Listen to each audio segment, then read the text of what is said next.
Ассаламу алейкум, добрый вечер, дорогие друзья. Это программа «Отражение» на телеканале «Войнах». И уполномоченный по защите прав предпринимателей в Чеченской Республике Идрис Усманов, заслуженный юрист Чеченской Республики.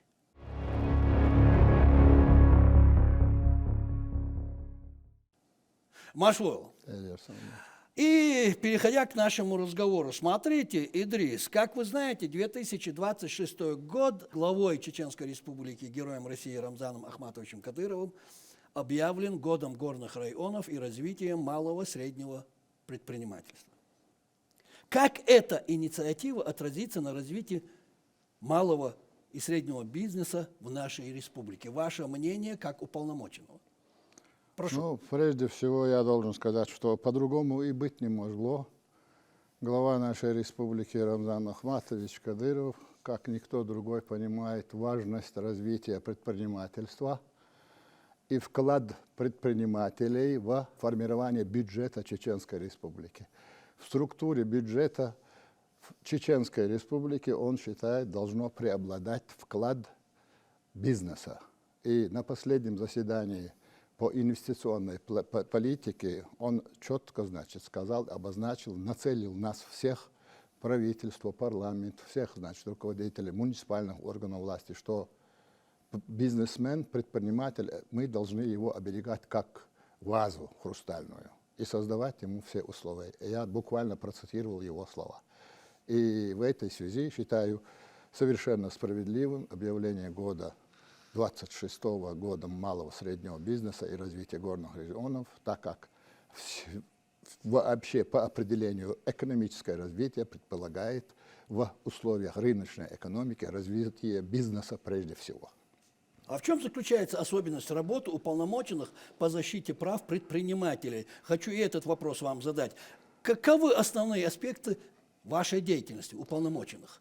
Прежде всего, в соответствии с федеральным законом 78 от 7 мая 2013 года и республиканским 25 законом от 8 июня 2013 года функции и полномочия уполномоченного по защите прав предпринимателей определены четко. Это прежде всего первое его предназначение – это обеспечение государственных гарантий защиты прав предпринимателей, которые естественным образом, имеют место быть и у нас в республике. И в этой связи надо справедливости ради, нужно, отметить, что глава нашей республики одним из первых в Российской Федерации принял решение об учреждении данного института и наделении его полномочиями уполномоченного. Идрис, можно ли сказать, что работа уполномоченного представляет собой сочетание функций медиатора, контролера и советника, ориентированного на административную правовую защиту бизнеса вне суда? Ваше высказывание, оно выглядит таким корректным, что практически лучше не скажешь. Медиация, то есть наведение, моста между представителями бизнеса и власти, досудебное урегулирование вот этих споров является главным и,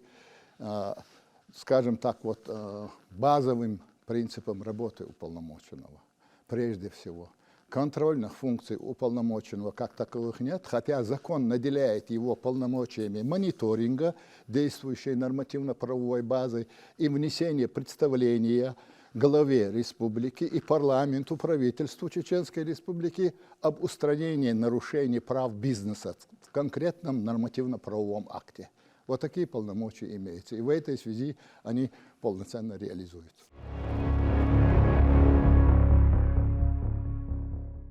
Много работы уполномоченного? Я не скажу, что там много работы у меня.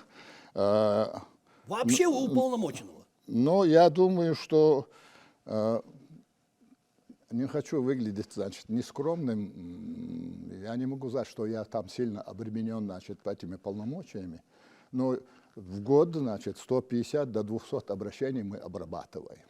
150-200 обращений обрабатываете? А в ковидный период мы, получили более 300 обращений в наш офис.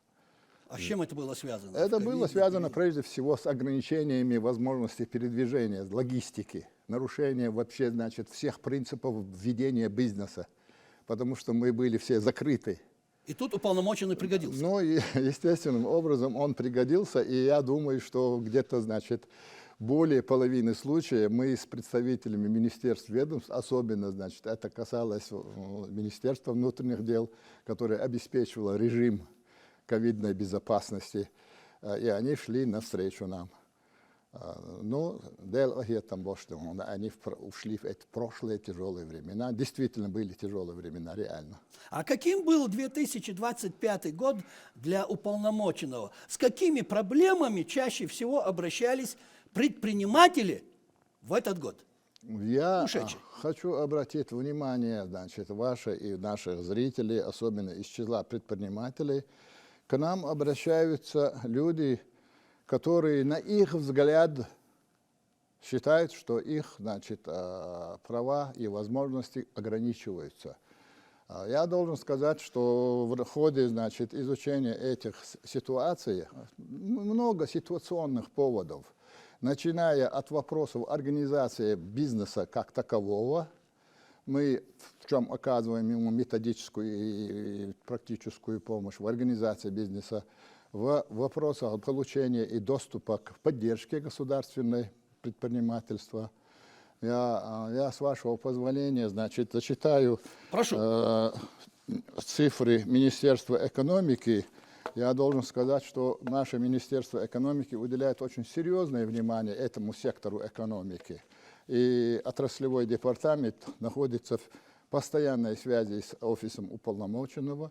И мы, значит, наладили такое взаимодействие, как будто мы в одном, значит, офисе работаем. В круглом таком, значит, цикле работы. Прошу, это будет в тему. Вот такая вот справка. Вы спросили у меня, значит, как мы закрыли 25 год. Вот у меня, значит, на 1.01.26 это сведения нашего министерства, значит, по экономике и эконом-развитие называется оно. Я процитирую, значит, несколько цифр. Поддержка субъектов малого и среднего предпринимательства в Чеченской в 2025 году осуществлялась в рамках федерального проекта «Малое и среднее предпринимательство» и поддержка индивидуальной предпринимательской инициативы. Далее федеральный проект, а также ведомственного проекта «Поддержка субъектов малого и среднего бизнеса, экономическое развитие, инновационная экономика Чеченской Республики». Объем финансирования федерального проекта в 2025 году составляет всего 22,6 миллиардов рублей. Значит, в нашей республике на эти дела выделено 226 миллионов 220 тысяч рублей. За 2025 год проведена, значит, работа с начала 2025 года. 3547 заявителям оказано 6794 услуги. Обеспечен льготный доступ субъектам МСП, резидентам, производственным площадям и промышленным, значит, помещениям промышленных парков. Общий объем внебюджетных инвестиций составил 1 миллиард 504 тысячи рублей. Вот смотрите, значит, достаточно посмотреть на эту цифру. Количество субъектов МСП в 2026 году на 1.01 составляет 32 503 единицы. По сравнению, значит, с прошлым годом увеличение на 4 987 единиц. Это у нас в республике. Это актуальные цифры. Да, это актуальные, значит, корректные цифры, которые сегодня, значит, находятся в открытом доступе. Более того, я хотел бы, значит, обратить внимание, что очень серьезную поддержку вообще, значит, стабилизации предпринимательского климата оказывает наше взаимодействие с органами прокуратуры. Мы с прокурором Республики Адаевым Арсаном Ахметовичем ежемесячно, первый вторник каждого месяца проводим личный прием предпринимателей. По всем жалобам, значит, и обращениям принимаются незамедлительные меры. В том числе и по, скажем так, вот по просьбе уполномоченного прокуратуры республики в рамках надзора за исполнением законодательства о защите прав субъектов предпринимательства выявлено 2463 нарушения. с целью устранения и профилактики которых вынесено 1436 актов реагирования. При формировании ежегодного плана проверок на 2026 год это особенно важно.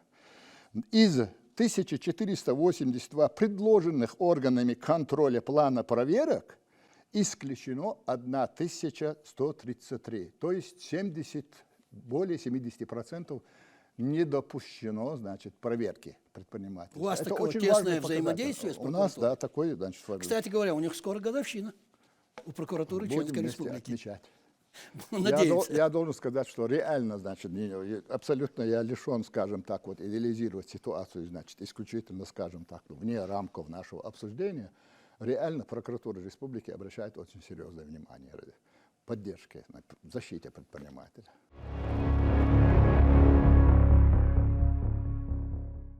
Хорошо, вы можете привести какие-то примеры конкретных случаев, когда вам удалось помочь предпринимателям, обратившимся с жалобами к вам, уполномочь ему? Их уйма.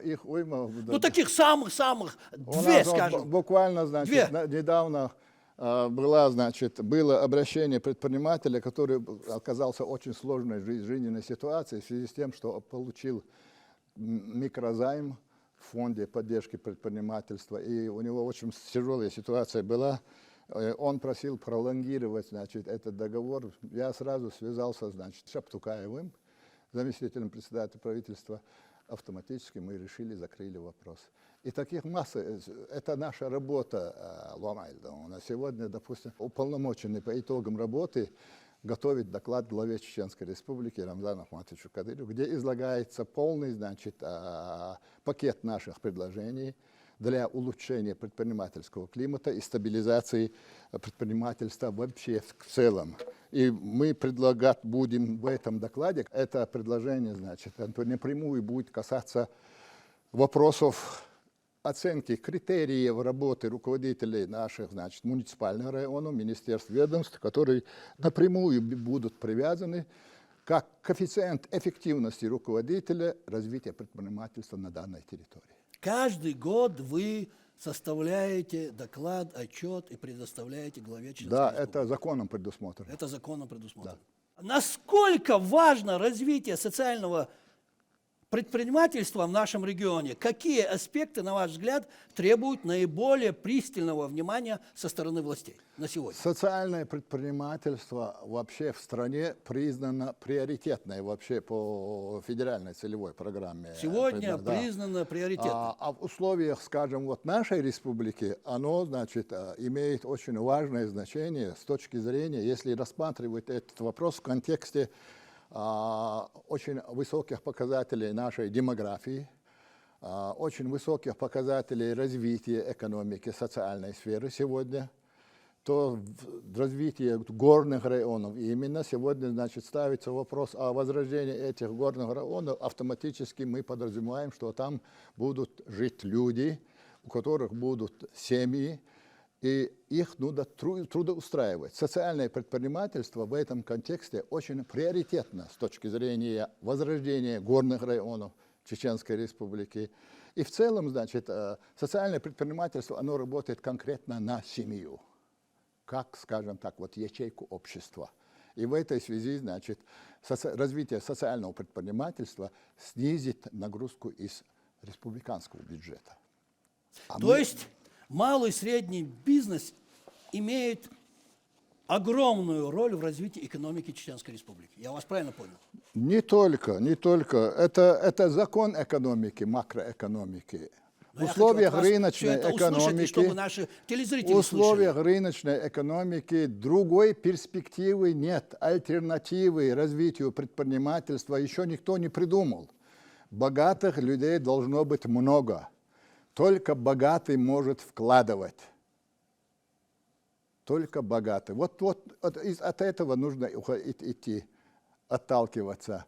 Я всегда, значит, когда общаюсь со студентами, значит, говорю с учащимися, мир перед вами. Если вы, значит, разумно получите образование хорошее, значит, и пойдете, значит, по стезе предпринимательства, у вас есть очень большие олигархи будут, значит, не только там Абрамовичи, другие, третьи. Хотел бы я присутствовать на ваших лекциях.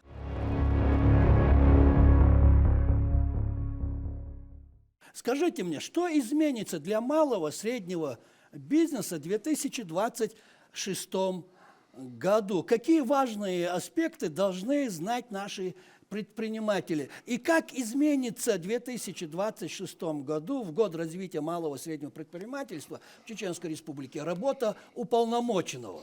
Ну, прежде всего, на нас лежит задача, значит, проинформировать широкий круг, как можно широкий круг предпринимателей о появившихся возможностях в связи с провозглашением года 26-го годом горных районов и малого среднего бизнеса. И напрямую, значит, выходить непосредственно самим через программы развития отраслевых министерств, ведомств, находить свою нишу вот в этой, значит, экономики вот, Чеченской Республики. И мы рады им всегда помочь, готовы помочь в этом, направить на правильный путь. Значит, мы сидим в республиканском бизнес-центре на 21 этаже. Всегда, пожалуйста, добро пожаловать. И последний вопрос. С вами интересно, как всегда. Какой вопрос, на который вы хотели бы ответить, не был задан? Пожалуйста, задайте этот вопрос сами себе и дайте на него ответ. Прошу. Ну, что я могу самому себе задать, значит? Много чего не сделано, значит. Сейчас вот, допустим, думаю, придавать огласке то, что не сделано. Я думаю, просто продолжай дальше работать, товарищ Усманов. Вот у меня, значит, вопрос себе самому и призыв к самому себе. Вопрос и ответ. Да, и ответ, значит. Хорошо. Я говорю всегда, значит, что правильное построение вообще вопроса развития предпринимательства всегда дает плоды. Правильное рассмотрение. Не всегда это все получается, нужно над этим работать. И вопрос изменения законодательства, в чем мы от парламента получаем поддержку. Есть очень серьезный, значит, комитет, который возглавляет Хусейн Хожамедович Кадыров, который периодически обсуждает вопросы развития предпринимательства и естественным образом, значит, докладывает по инстанции и принимаются решения. Я должен сказать, Ломайль, что условия есть, потенциал есть. Нужно просто, значит, правильно принимать решения, не сдаваться. Конечно, не все просто, особенно в развитии предпринимательства. Бизнесмен, предпринимательство вообще это очень тяжелая отрасль на самом деле. Это очень молодая отрасль в российской рыночной экономике всего-то навсего более, чуть больше 30 лет. Западный бизнес, западная рыночная экономика, которые любят апеллировать наши, скажем так, вот, доброжелатели, имеют вековую историю. Я думаю, что главное, значит, вот в условиях нашей республики есть не только, значит, воля экономическая, есть самое главное политическая воля руководства республики на развитие предпринимательства. И это самое главное. В конце 2026 года мы с вами встретимся в этой студии, подведем итоги, и кое-какие вопросы я вам снова задам. Договорились? Договорились. Спасибо. Спасибо, что пришли, ответили на наши вопросы, высказали свое мнение. Удачи вам.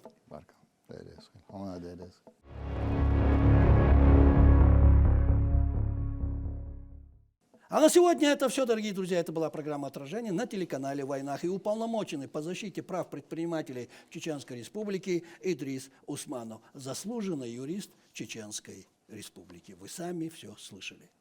И напоследок, не забывайте, не бывает плохого отражения у времен и народов. Плохое отражение бывает у людей.